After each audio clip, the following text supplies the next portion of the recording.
नमस्कार, हमारे चैनल में आपका स्वागत है। आज हम महाभारत की अद्भुत कथा के दूसरे एपिसोड में आगे बढ़ेंगे। पिछले एपिसोड में हमने राजा शंतनु और सत्यवती के विवाह और भीष्म के महान बलिदान की कहानी देखी थी। आज की कथा में आप जानेंगे पांडु, धृतराष्ट्र और विदुर के जन्म की कहानी और हस्तिनापुर के सिंहासन के उत्तराधिकारी की जटिलता।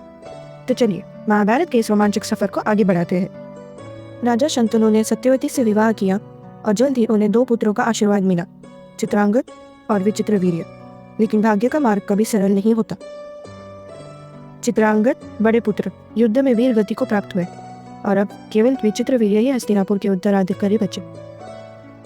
भीष्म 3 राजकुमारियों को विचित्रवीर्य के लिए लाए।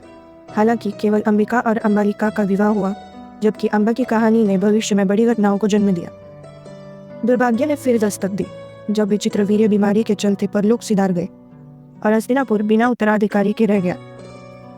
सत्यवती ने भीष्म से विनती करते हुए कहा, भीष्म, हस्तिनापुर की भलाई के लिए मैं तुमसे प्रार्थना करती हूँ, अंबिका और अंबालिका से विवाह कर कुरुवंश को आगे बढ़ाओ।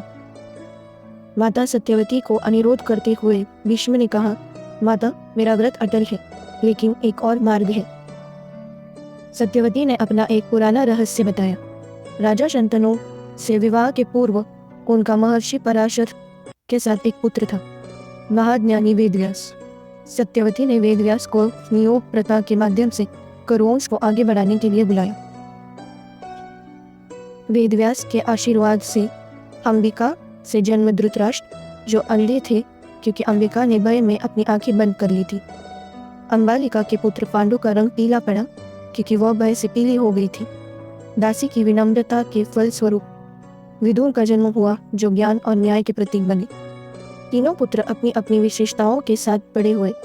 धृतराष्ट्र, जो दृष्टिहीन लेकिन शक्तिशाली थे, पांडु एक निपुण योद्धा और विदुर न्याय प्रिय और बुद्धिमान। हस्तिनापुर का भविष्य अब इन्हीं के हाथों में था।